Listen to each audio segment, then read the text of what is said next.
अस्सलाम वालेकुम guys, welcome back in our new vlog. और आज के व्लॉग के अंदर हम लोग क्या करने वाले हैं भाई, हमजा बताओ यार। आज अब तो गड्ढों बिठाएंगे और इनके घर की पहले सफाई करनी है। किसके घर की सफाई करनी है? बता। तो भाई आज हम लोग जो हमारे पास बतख के अंडे इकट्ठे हुए थे, उन अंडों को आज हम बतख के नीचे रख के चेक करने वाले हैं कि ये जो देसी बतखें होती हैं ये कुड़ुक बैठती हैं या नहीं, क्या ये अंडों में से बच्चे निकाल पाएंगी या नहीं। इसके हमारे पास टोटल 13 अंडे इकट्ठे हो चुके हैं। वैसे अभी तक 15 हो जाने थे, लेकिन उसमें से जो एक अंडा था वो टूट गया था, यानी मैंने सुबह निकाल के ऊपर रखा था छत पे। उसके बाद फिर मैं यहीं भूल के अंडे को नीचे चला गया हूँ। थोड़ी देर बाद आया हूँ तो वो अंडा टूटा पड़ा हुआ था। जो कवे वगैरह थे उन्होंने पका के खा लिया था। दूसरा अंडा मैंने खुद खा लिया था। तो पीछे बच गए 13 अंडे, और उन 13 अंडों को आज हम लोग बतख के नीचे रखने वाले हैं। लेकिन यार जो बतख का घर है वो काफी ज्यादा गंदा हुआ है, तो सबसे पहले हमने बतख के घर की सफाई करनी है। यार हमजा वो जो ईंटें अंदर पड़ी हुई ना, पहले वो बाहर निकालो। वो बाहर निकाल के ना, तो जितना भी कचरा वो फिर एक जगह इकट्ठा करना आसान हो जाएगा हमारे लिए। मैं तो सिर्फ इसलिए कर रहा हूं मुझे भी एक चूजा चाहिए। चूजा तो आपको नहीं मिलेगा, ये तो मैं आपको 20 रुपए दे दूंगा इस काम के। 20 रुपये तो मैंने नहीं लेने। अब मैं क्या सूरत हाल है अंदर की? ओए अंदर की सूरत हाल बहुत नाजुक है। चलो ये थोड़ी सी एक ईंट और रहेगी, वो निकालो। वो तो बहुत ज्यादा गंदी है, ये छोटी सी निकलने से। अब ये जो स्क्रैपर है इसकी मदद से ये हटाओ। ना पर निकाल। नहीं वो उसकी ये से निकालेंगे, ये आसान है। इसे निकाल के स्टोकरी में डालते जाओ। आज हम 13 अंडों में से 4, 5 या 6 अंडे हम लोग रखेंगे बतख के नीचे, टेस्ट करने के लिए कि क्या ये कुड़ुक बैठती है या नहीं। अगर ये ना बैठी तो ये भी डर है कि अंडे हमारे टूट जाएंगे, अंडे ज़ाया हो जाएंगे। और ये भी हो सकता है कि वो जो 5 अंडे हैं उनमें से वो बतख के बच्चे निकल भी आए, और अगर वो बैठ गई कुड़ुक तो फिर हम सारे के सारे अंडे रख देंगे। तो हमारा जो डरबा है उसकी सफाई हो चुकी है। इसने सारा गंद निकाल के अभी यहाँ टोकरी के अंदर फेंक दिया है। ये जो थोड़ा बहुत रहेगा ये भी निकाल दो ना। लेकिन वो जगह नहीं है इसके अंदर। किसके अंदर? खैर इसके ऊपर कर दो, बाद में फिर मैं एडजस्ट कर लूंगा। बस ठीक है, ये जो ऊपर पड़ा हुआ है ना इसको झाड़ू से बाहर फेंक दो, आगे हम खुद कर लेंगे।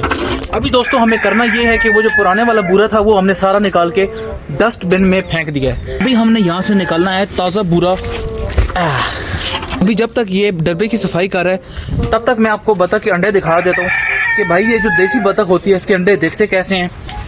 और हमारे पास माशाल्लाह से कितने अंडे इकट्ठे हो चुके हैं। ये देसी बतख के अंडे हैं जो कि हूबहू दिखने में लेयर मुर्गी के अंडों जैसे ही हैं, इसमें कोई ज़्यादा फ़र्क नहीं है। अगर आप लोगों को पहचान करनी हो तो थोड़ी बहुत पहचान हो सकती है, क्योंकि इस अंडे का जो कलर है वो प्योर वाइट नहीं है, हल्का हल्का बीच में ऑरेंज शेड भी है, लेकिन ओवरऑल देखने में बिल्कुल सेम है। तो ये हमारे पास 13 अंडे हैं, और अभी देखते हैं डरबे की सूरत हाल। हो गई ये सफाई। अब हम एक काम करते हैं कि यहाँ से इस बूरे को निकाल के अंदर फेंकते हैं थोड़ा थोड़ा।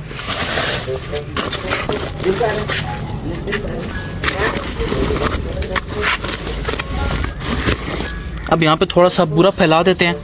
अभी दोस्तों हमने पूरे डब्बे के अंदर ये वाला बुरा बिछा दिया है। अब हमने क्या करना है, सबसे पहले एक छोटी सी बाउंड्री हमें बनानी है जिसके अंदर हमारी बतख जो है वो अंडों के ऊपर बैठ सके। तो उसके लिए हमारे पास ये 3 ईंटें मौजूद हैं।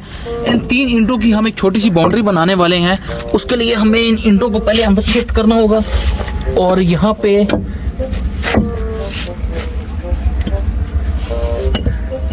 आई थिंक उतनी बहुत है, ये थोड़ी सी और बड़ी कर लेते हैं।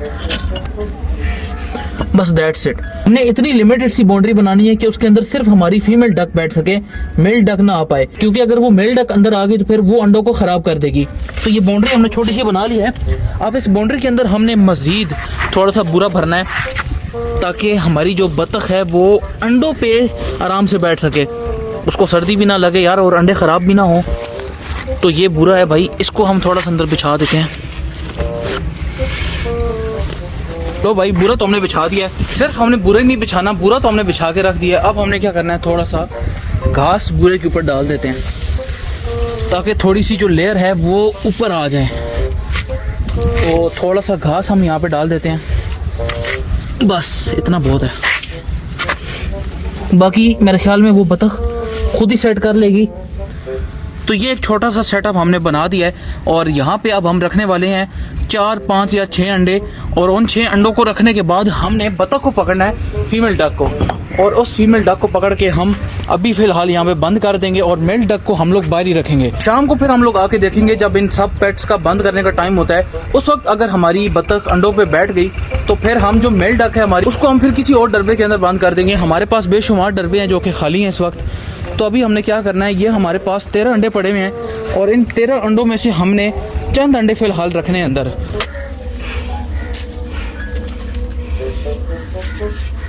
5 और 6। ओह माय गॉड, एक अंडा लग गया आई थिंक सो हल्का सा, बट शायद टूटा नहीं है, बच गया। ओके है। तो यार दोस्तों 6 अंडे फिलहाल हम लोगों ने रख दिए हैं और अभी हमने क्या करना है, बतख को पकड़ना है और उसको पकड़ने के बाद हम उसको डरवे के अंदर छोड़ देंगे और फिर शाम को आकर देखेंगे क्या सूरत हाल है। तो अभी पकड़ते हैं बतख को। बतख हमारी है कहाँ पे? ये रही हमारी बतख जो कि इस एरिए पे बड़े आराम से बैठी है, जो उस दिन मैंने आपके सामने बनाया था। इसके डर की वजह से खरगोश डर गया हमारा। अब हमारी बतख बड़ी चालाक है, अगर हम उसको उस साइड में लेके गए तो ये कब्रिस्तान के अंदर कूद जाएगी, जो कि बहुत चालाकी से इसको पकड़ ले।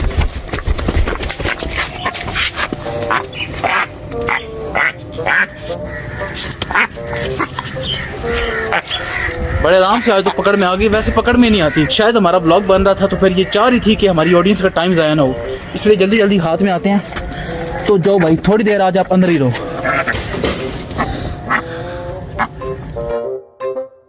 मैंने गाइस बतख को अंडों वाले डब्बे के अंदर बंद करके तो साइड पे ये एक छोटी सी बोरी लगा दी है ताकि बाहर वाले माहौल का बतख पे कोई फिलहाल असर ना हो। मतलब आधी लगाई है ताकि हवा भी अंदर जाती रहे, थोड़ी बहुत रोशनी भी जाती रहे और बाकी जो पेट्स हैं वो हमारी जो बतख है उसको डिस्टर्ब ना करें। लेकिन ये वाली जो बतख है ये मुसलसल यहाँ पे खड़े होकर से भड़का रही है कि तुमने अंडों पे नहीं बैठना, हमारी अभी आगे की जिंदगी है, हमने आगे की जिंदगी जीनी है। तो ये वाली जो बतख है ये बहुत चालाक है और ये अंदर वाली बतख को भड़का रही है। लेकिन भाई मैं भी बड़ा तेज हूँ, मैंने भी इस बतख की बातों में उसको नहीं आने देना और वो अंडों पे बैठेगी, बच्चे भी निकालेगी और अपनी नस्ल आगे बढ़ाएगी। भाई इसकी बातों में उसको नहीं आने देना, ये बहुत बड़ा फितनेबाज है। ये भड़का रहा है उसे काफी देर से, बहुत बड़ा फितनेबाज है, यहाँ से हट नहीं रही है, बार बार खिड़की में झांक के उसे कह रहा है आओ बाहर आओ किसी तरीके से। तुझे क्या मसला है? तू बल्कि चल मेरे साथ, तू चल मेरे साथ, तू चल। ये भाई यहाँ से हट नहीं रहा। अंदर डरबे का सीन फिलहाल ये है कि बतख ये खड़ी हुई है और अंडे मैंने वो रखे हुए हैं सफेद सफेद, आपको नजर भी आ रहे होंगे। ये अंडों से काफी फासले पे खड़ी हुई है और बिल्कुल अंडों की तरफ ये तवज्जो ही नहीं दे रही। इन दोनों को इनके हाल पे फिल वक्त अभी छोड़ देते हैं। 2 घंटे बाद इसी जगह पे हम लोग यहाँ पे मिलेंगे और देखेंगे अगर बतख अंडों पे बैठ गई तो सारे के सारे जितने भी 13 अंडे थे वो हम सारे के सारे इसके नीचे रख देंगे और अगर ना बैठी तो भाई हम 2 दिन बतख और बतखी को अलग करके रखेंगे एक दूसरे से, क्योंकि ये भड़का रहा है उसे और इसको हम उसे अलग करके रखेंगे और ये इसकी सजा होगी, ये इसकी सजा होगी ये इसकी। और भाई साहब ये जो बकाया के अंडे हैं इनको हम यहाँ पे नहीं छोड़ेंगे, इनको नीचे लेके जाएंगे।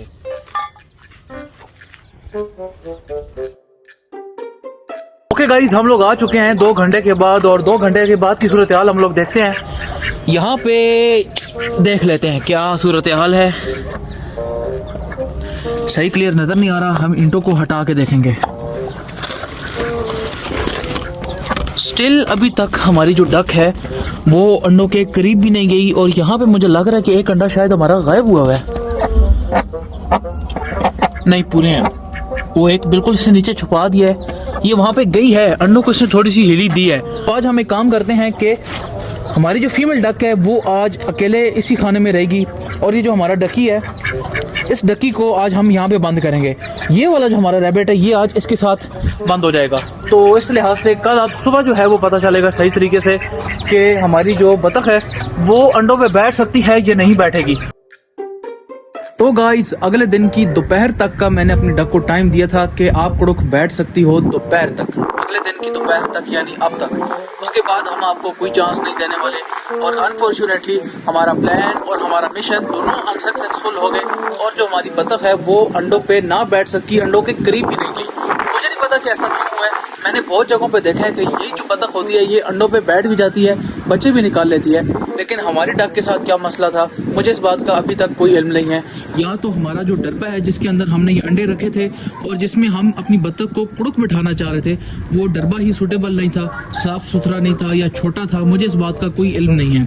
यहाँ पे आप लोग देख सकते हो जो कल मैंने बूरा बिछाया था उस बूरे की हालत अभी क्या हो गई है। 2 पानी के बर्तन मैंने अंदर रखे हैं ताकि बतख को पानी की कमी ना हो, क्योंकि ये जो डक्स होती हैं इनको पानी हर वक्त चाहिए होता है। तो इसी की खातिर मैंने 2 पानी के बर्तन भर के इसके पास रखे, बट उसके बावजूद ये हमारी उम्मीदों पे पूरा ना उतर सकी और अब इसके बाद हमने बतख को कुड़ुक नहीं बिठाना। और अभी भी आप लोग देख सकते हो वो दोनों वहाँ पे बैठे हुए हैं बड़े सुकून के साथ, ऐसा लगता है कि जैसे ये कैद से आज़ाद हुई है। और ये सारा किया जा रहा इस मजनू का है, इस मेल डक का है। ये कल भड़का रही थी, आपको याद होगा, उसके डरबे के पास बाहर खड़ी हुई थी और उससे कह रही थी कि हमने आगे की ज़िंदगी जीनी है, तुम किसी तरीके से बाहर आ जाओ। और ये उसको भड़काई जा रही थी। इसी वजह से ये बतख अंडों पे नहीं बैठी, क्योंकि उसको पता था अगर ये अंडों पे बैठ गई तो फिर ये मेरे काबू से निकल जाएगी। इसलिए वो भड़काता रहा है, साथ साथ ब्रेन वॉशिंग करता रहा है और बस नहीं बैठ सकी वो। तो भाई ये चैप्टर हम यहीं पे क्लोज करते हैं। उम्मीद है आपको ये ब्लॉग पसंद आया होगा। वीडियो अच्छी लगी है तो कीजिएगा लाइक, चैनल पे नए हैं तो कीजिएगा फॉलो। मिलते हैं इंशाल्लाह कल। अपना बहुत सारा ख्याल रखिएगा। अल्लाह हाफिज़।